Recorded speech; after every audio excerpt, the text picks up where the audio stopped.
Halo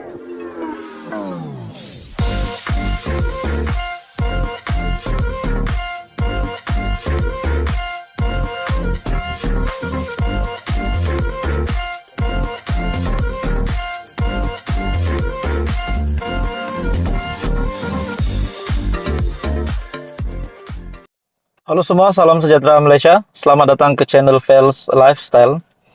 Tuan-tuan dan bapak semua, setelah baru-baru ini kita dikejutkan dengan sebuah isu berkaitan dengan RM100 bilion yang kononnya hilang ataupun rasuah, terlibat dengan rasuah penyelewengan ketirisan semasa Tun Dr. Mahathir menjadi Perdana Menteri.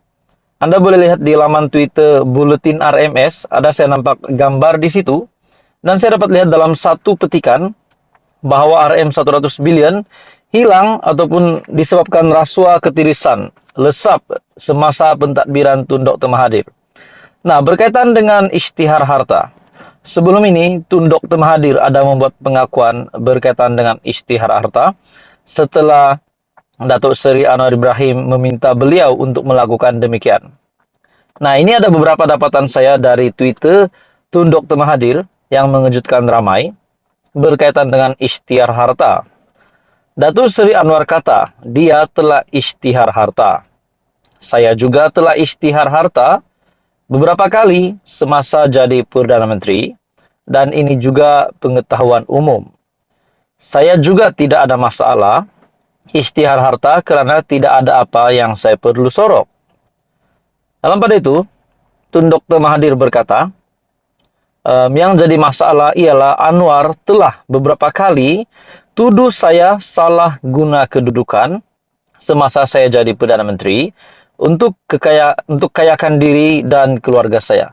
Persoalannya, adakah melalui isu sebelum ini berkaitan dengan RM100 bilion, berkaitan dengan RM100 bilion yang kononnya lesap di masa pentadbiran Tun Dr. Mahathir boleh dikaitkan dengan apa yang dinyatakan Datuk Seri Anwar Ibrahim sebelum ini, bahwa ada pemimpin 22 tahun memerintah hanya untuk mengayakan diri.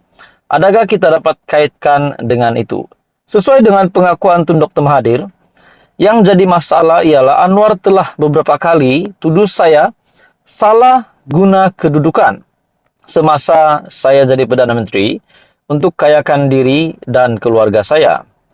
Saya juga dituduh memiliki wang berbilion ringgit, kapal terbang dan kapal. Kononnya semua orang tahu.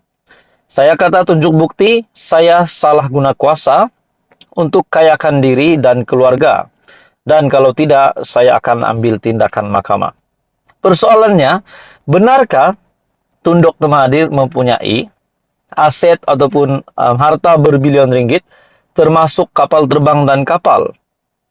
Saya telah ambil tindakan mahkamah, dan sehingga hari ini, dia tidak pernah tunjuk bukti selain kesana kemari buat tuduhan terhadap saya. Persoalannya, mungkinkah mungkinkah Perdana Menteri Datuk Seri Anwar Ibrahim akan mendedahkan semua bukti di mahkamah nanti pada 31 Mei. Itu persoalannya. Dan kalau benar, Tun Dr. Mahathir mengheret Datuk Seri Anwar Ibrahim, kenapa kita dapat lihat Datuk Seri Anwar Ibrahim seperti seolah-olah membiarkan dirinya diheret dan akan membuka semua rahsia ataupun mendedah bukti kesemuanya di mahkamah. Nah, itu menjadi spekulasi saya. Kalau benar ini berlaku, memang ada bukti yang disediakan ataupun ada bukti yang bakal dibocorkan oleh Datuk Seri Anwar Ibrahim di mahkamah, apa pula nasib Mahathir pada ketika itu? Sebaliknya, kata Mahathir, dia minta saya tunjuk bukti harta saya, dia yang tuduh saya dan dia minta saya pula tunjuk bukti. Maka saya ulang sekali lagi, tunjuklah bukti yang salah guna kuasa, yang saya salah guna kuasa untuk kayakan diri dan keluarga. Setakat cakap di atas pentas politik tanpa ada bukti ini, siapapun boleh buat. Mereka ini digelar mat retorik, kata Tun Dr. Mahathir. Nah, persoalannya saudara-saudara, kalau benar Datuk Seri Anwar Ibrahim ada bukti, dan kalau benar ini berkait rapat dengan RM100 bilion yang hilang semasa pentadbiran Tun Dr. Mahathir. Kalau ini benar, apa pula akan berlaku kepada Mahathir? Adakah beliau boleh dikenakan tindakan? Mungkin juga seperti Najib Razak yang bakal dipenjara. Jadi, saudara-saudara, itu menjadi spekulasi orang ramai. Jadi, apa komen Anda? Teruskan bersama di dalam channel ini. Jangan lupa tekan butang like, share, dan subscribe. Info padu, info hangat disediakan di dalam channel ini. Halo semua, salam sejahtera Malaysia. Selamat datang ke channel Fels Lifestyle. Saudara-saudara, tuan-tuan, dan puan-puan semua. Seperti yang kita tahu, terdapat beberapa laporan polis ataupun mungkin sudah banyak laporan polis yang dibuat terhadap Presiden PAS Tan Sri Abdul Hadi Awang, seperti yang dilaporkan di dalam beberapa artikel sebelum ini. Akhirnya setelah Lim Guan Eng menggesa orang ramai untuk membuat laporan polis terhadap Hadi Awang, hari ini kita digemparkan dengan satu lagi tangkapan.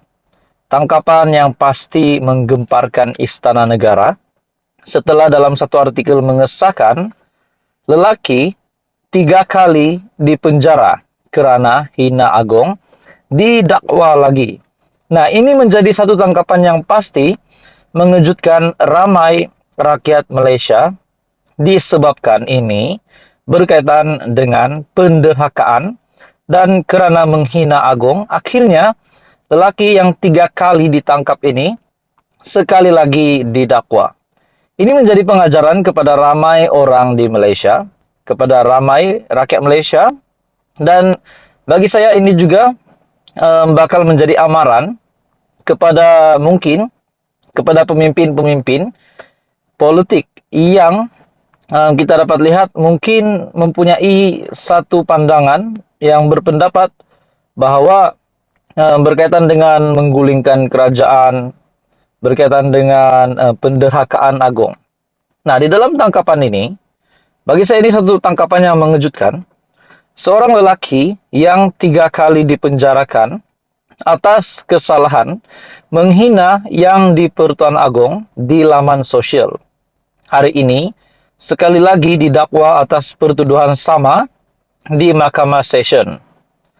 Syahril Muhammad Sarif yang berumur 40, penjual daging, mengaku bersalah atas 2 pertuduhan membuat hantaran komunikasi jelik terhadap yang di-Pertuan Agong dan Raja Permaisuri Agong. Terdahulu, tertuduh yang tidak diwakili peguam memberitahu mahkamah bahawa dia pernah mendapat rawatan psikiatri di Hospital Sungai Petani Kedah. Saya ada makan ubat dan saya ada masalah mental. Hakim N. Priscilla Hemamalini memerintahkan Syahril dirujuk ke Hospital Bahagia, Ulu Kinta, Perak untuk menjalani pemeriksaan psikiatri selepas timbalan pendakwa raya Nur Ilya Eliana Nur Azmal memaklumkan tertuduh hanya memberitahu secara lisan mengenai kesehatan mentalnya, namun tiada sebarang dokumen sokongan disertakan. Oleh itu, tertuduh dihantar ke Hospital Bahagia Ulu Kinta. Mengikut pertuduhan pertama dan kedua, Syahril didakwa secara sedar membuat dan memulakan penghantaran komunikasi yang jelik sifatnya melalui aplikasi Twitter menggunakan laman profil Syahril Sarif 39 dengan niat untuk menyakitkan hati orang lain antara jam 5.28 pagi dan jam 5.30 pagi pada 12 Mac. Pertuduhan mengikut Seksyen 233 dalam kurungan 1 dalam kurungan E Akta Komunikasi dan Multimedia 1998 boleh dihukum di bawah Seksyen sama yang membawa hukuman denda tidak lebih RM50.000 atau penjara maksimum setahun atau kedua-duanya dan boleh didenda selanjutnya RM1.000. Nah, saudara-saudara, pada 24 September 2021, Syahril dipenjara setahun dan RM20.000 oleh mahkamah, denda RM20K oleh Mahkamah Session di sini atas kesalahan menghina yang di-Pertuan Agong menerusi aplikasi Twitter. Nah, artikel ini disiarkan pada 19 Mei 2023. Jadi bagi saya ini satu tangkapan yang pasti mengejutkan ramai dan menjadi satu pengajaran lah kepada ramai orang, kepada ramai rakyat Malaysia dan juga kepada pemimpin.